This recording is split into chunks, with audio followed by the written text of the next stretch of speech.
family, how you doing? I get to do something that I absolutely enjoy.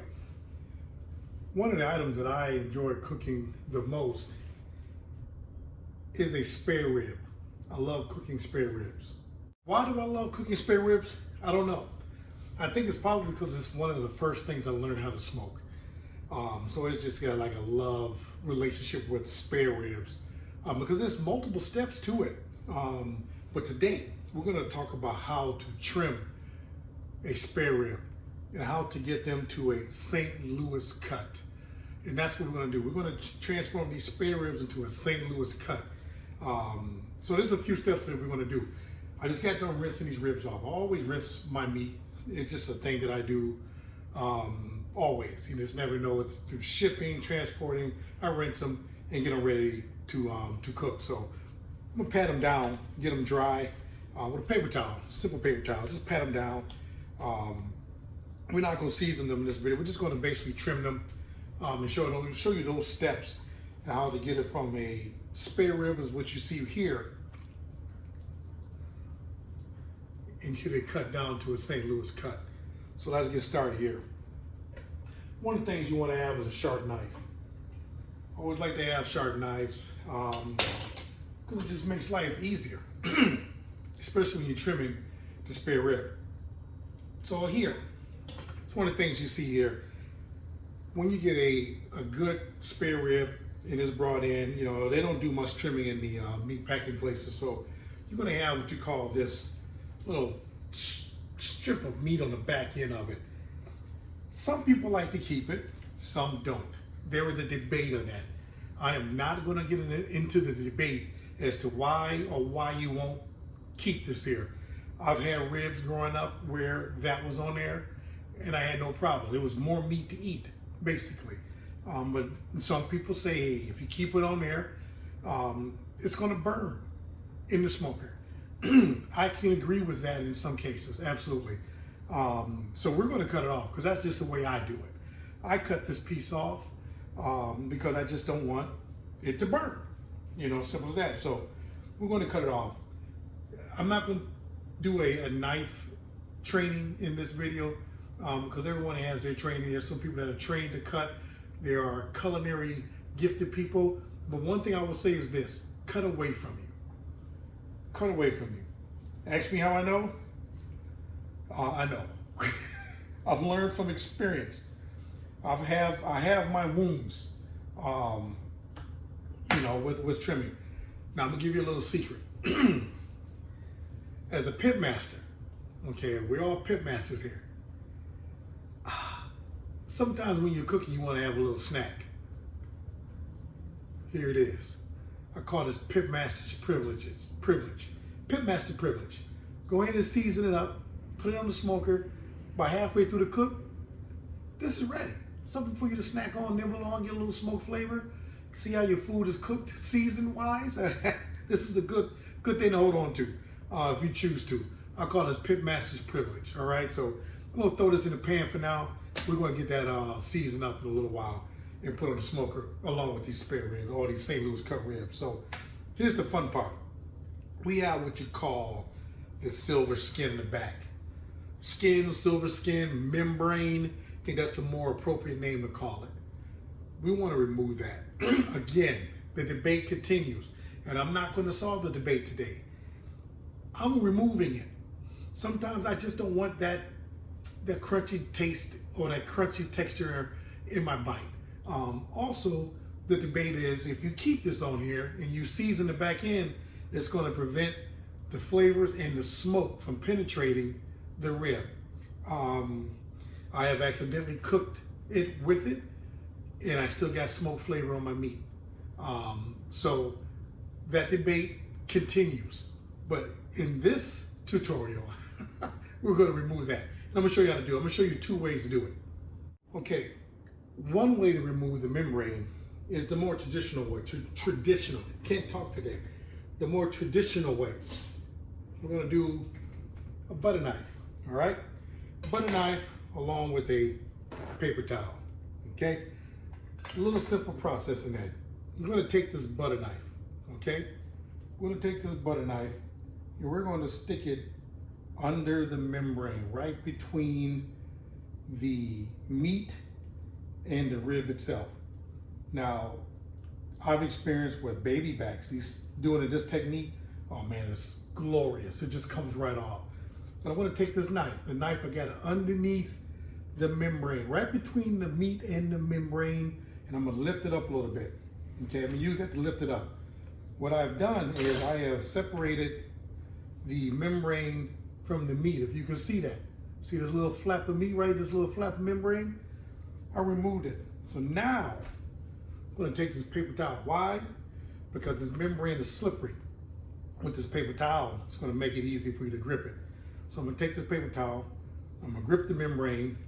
So right, I have the membrane in between the paper towel, and I'm gonna pull it right off of the rib. Simple as that. Now it doesn't always come off right the first time. Take your paper towel, grab a little more, and keep pulling until you get it all off. And it's simple, okay? Pull it right off of there, and then you are membrane free. You have a surface that's free of the membrane, and now you're clear to season that surface. Again, I have cooked it with it, and I've been able to get smoke to the meat, but safer than sorry, because every cook ain't the same. Every cook is different. So just to eliminate any possibilities where I may lessen the amount of smoke, I'm gonna remove that membrane. So that is done. I'm gonna show you the second way to do it. Now the second way to do it is kind of a cheat code, okay? And I went and bought this tool from Myron Mixon. I'm gonna show it to you. See a little name there, Myron Mixon. Myron Mixon, I'm not getting paid for this, but holla at your boy, holla at your boy. But you developed a nice tool here. I call it a pincher. I don't know, I forgot what it was called. I saw it, I ordered it, I said, yeah, I'm gonna have this. It just speeds things up, and I save money on all the paper towels that I waste doing this. So you're gonna take this tool, as you can see, it kind of just pinches, right? You take the spare rib, and I'm gonna take that spare rib, and I'm gonna take this pincher, and I'm gonna grab the membrane right at the top of the rib. I'm gonna grab it, and I'm gonna snatch it. So you grab it, and you just pull it right off. Sometimes doing the old school way is the easy way, but when you are trimming and prepping a gang of ribs, this saves you some time and, like I said, money, because you're not going through a whole roll of paper towels trying to get the membrane off of your ribs. Simple as that. There it is, membrane off in the garbage. Done. So now that we got that membrane off, you want to get all the excess fat off, some of this fat, just nasty, disgusting fat. You want to get that off your ribs. Trim it down as much as you possibly can. Keep a nice, sharp, bony knife. If you don't have a bony knife, which I don't at the moment, I just got a nice, slim, sharp knife that I can maneuver and be able to get underneath and get in between and kind of trim it down. Some of the areas you're going to find some fat that you want to remove. It's on the front here, the rib. I like to get this off. Again, you just want to get some of that nasty rib that ain't going to be tasty. You know, you want to get that fat off of it. Simple as that. You don't want to bite into a rib and get a big old clunk of fat. Simple as that. You know what I mean? But yet you want to keep some of it on there because it does render down into the rib, makes it juicy. But some of it is really that you can pull. It's kind of stretches. You want to remove that. This rib right here really wasn't bad at all. So I trimmed it down, and I think we're good to go with this one. Show you there. Looks pretty good. Everything is lovely. The next thing we're going to do is I'm going to show you how to cut the brisket bone off and get it to a St. Louis cut. And that's the fun part because, believe it or not, that brisket bone is a delicacy in the Chicagoland area. We call that rib tips. So here we are. If you can see that, I'm going to take this rib, right? You see this line going right along there? That right there is the membrane bone. I'm going to take that and I'm going to bend it over. See how I bend it over a little bit? This portion, it actually bends over. That's where the bone ends. And we got what we call, we're basically cartilage there. I'm going to take a nice sharp knife, okay? Because I've identified where that brisket bone is, where I bend it over, and I'm going to cut right along that bone. Right along that bone, as you can see right there, okay? Got my knife, I bend it over, I identify where that line is, where the bone ends and the cartilage begins. I'm going to cut right along that. Again, you want a nice sharp knife because you're cutting through cartilage, but you also want to make it a nice clean cut all the way down. And there we are. It's cut. Ladies and gentlemen, do not throw this away. This is a delicacy. You put this on the smoker, season it for about 2 hours and 45 minutes, and you got yourself a classic rib tip. It's a delicacy in Chicago. Chop it up, a little section about this long, put some barbecue sauce in it. Nirvana, heaven. That's it. But with that being said, you got yourself a St. Louis cut rib.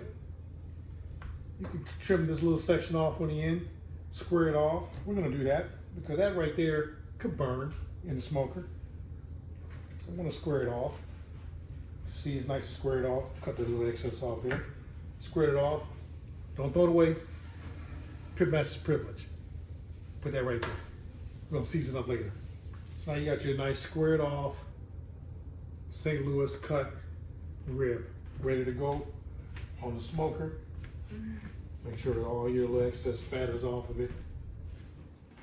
And you are ready to go. And that, ladies and gentlemen, is how you prep and trim a St. Louis cut rib. If I've done enough to tell you and tutorial you on how to do that, like and subscribe, follow, and there will be more on how to do some great barbecuing and smoking. You too can become a pitmaster.